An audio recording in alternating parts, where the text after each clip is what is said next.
Hey friends, welcome back to the Renewed Homestead. Ben here, and yeah, it's been raining. Finally. Finally, we got some rain, and I've got more coming.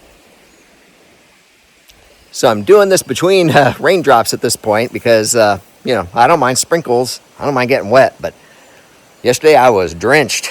But anyway, so I talked about this in another video saying, I was going to come up show you some ideas of where to grow food. Yep, that's a handful of green beans. And it's not too late. We're in almost mid-July, and I just planted some green beans not long ago, and they're only a couple feet high, and they're starting to flower. So it is not too late. Depending on where you are, you might still have 3 or 4. Phoenix, you might have 5. Well, I wouldn't plant in Phoenix right now. I'd wait till September, probably September. I don't know. I consult your book.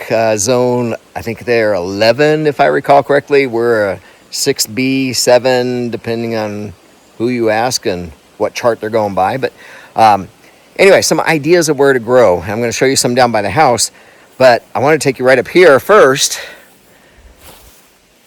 That's Belle's Run. And Belly Bell, sweet girl to people and fawns, as you've seen, and kitty cats and all that. She doesn't get along with other dogs. So when she's not out with me, which is a lot, mornings, evenings, afternoons, whatever, she's out a lot. So she's not really contained in here all that long. But her run provides a lot of opportunity. Yes, that's comfrey. And yes, you can get roots right now at renewedhomestead.com/shop. That's not why I'm here. Behind it, those are scallop squash. They don't tend to like vine. They're more of a bush. But again, it's right there against Belle's Run. And then right next to it, climbing up that, there's all the green beans I was talking about. I mean, this plant was put in, well, I guess it's been close to 3 weeks now. It's been, as always, very busy and long stretches of time. But you can see it's flowering. Not only on that panel. No, I don't want to knock those down. Those are good for the bees. But on the front panel growing up, over here as well, and on this side, we've got green beans, some iris, and tiger lilies. Just because, pollinators, I don't know if pollinators care about that, but it's pretty. They were in a pot that was being thrown away, and I'm like, those are bulbs. I don't know what they are, but you know me, I can't pass up planting something. Then over here, and more tiger lilies and green beans. And down below, we had a couple extra broccoli plants. They're not doing well, only because we've got crickets out here that seem to be chomping on them. But we also had a couple of sweet potatoes that they got soft and started to get eyes. So I thought, why not? Let's throw it in here. So they're planted in there, but they've only been in a couple of days. So I don't expect to see anything real soon.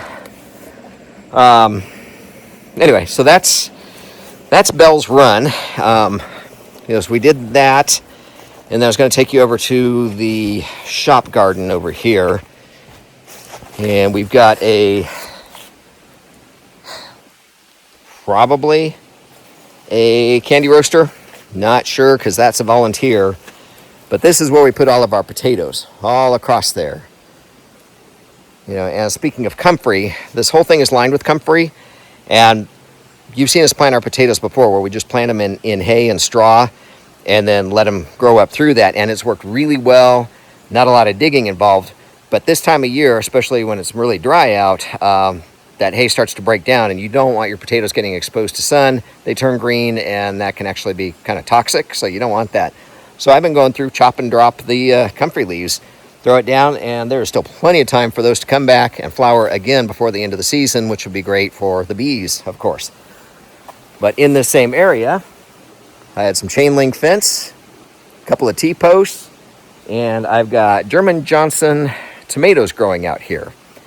Why here? Because we have our paste tomatoes over by the house, and I'll show you that in just a moment.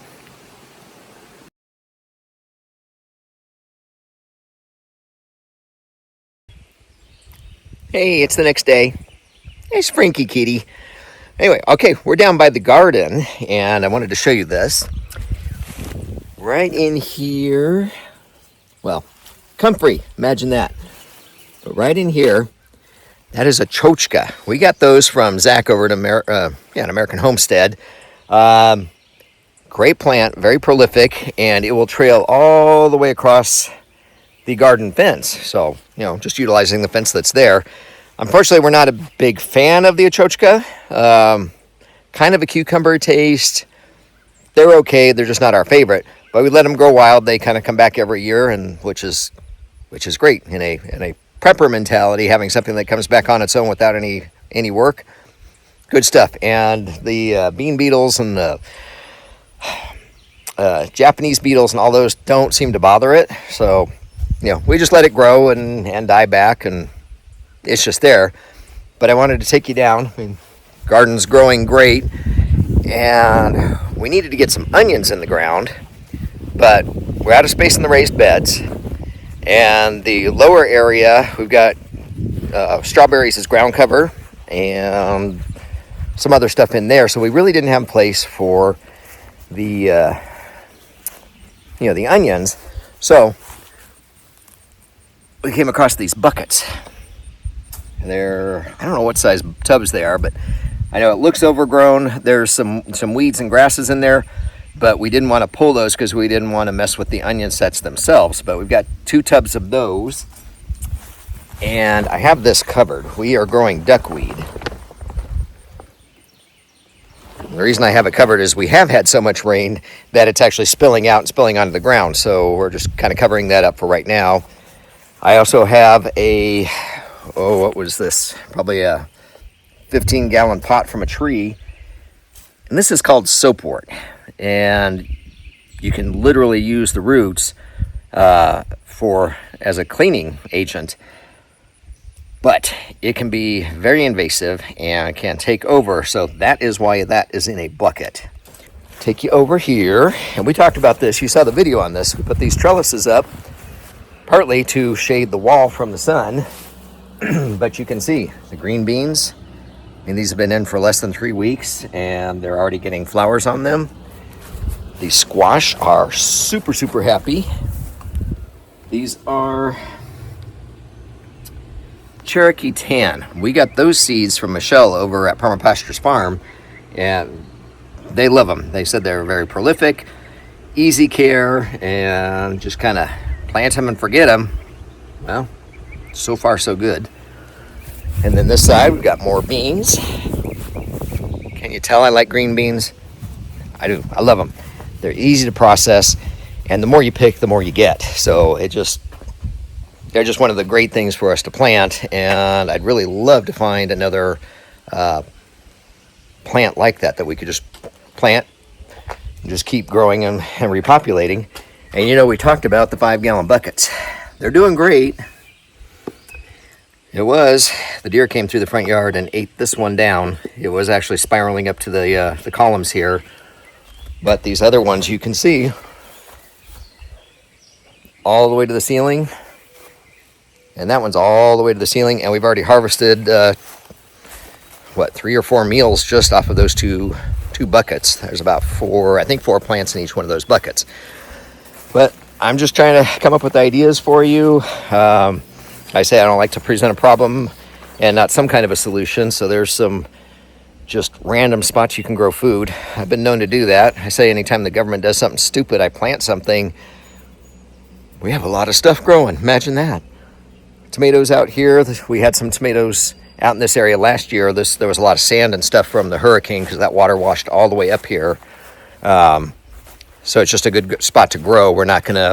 We won't continue to have any kind of a garden there. We just do for right now. Oh, look at that. I'm like, why is there water? I mean, I know. We've had a lot of rain. Shouldn't be that much water. I think Denise forgot to turn off the water when she was changing it out for the ducks. Sure enough, it happens. I've done it more than I should like to recall, but anyway. So that's primarily what I wanted to talk about, just options for places to grow things, and fences, dog runs. We've talked about guilds around trees. You've got your tree, and then you've got bushes around it and your ground cover. Well, if you've got an established tree, there's no reason you couldn't grow something like a green bean up it. We've talked about a hardy kiwi, and we do have that on the other side of our garden fence, but that stuff it can get very heavy and very aggressive, so you need a strong fence, and I don't think I would want to put it on a tree because it could actually pull limbs off and potentially choke out the tree, so we're not going to do that. But yeah, so there's some ideas for you. I have got to run. We're just running full bore. The rain has cooled things down. It's a beautiful day out here right now. I get a few things done, and then I got to be somewhere this afternoon. So you guys, we really do appreciate you, and we appreciate your prayers. Make sure you're subscribed and give us a thumbs up. The algorithm gets really weird, and every like and share really does help out our channel, and we appreciate it. So you all take care. God bless. We'll see you on the next video. Bye. Make it so.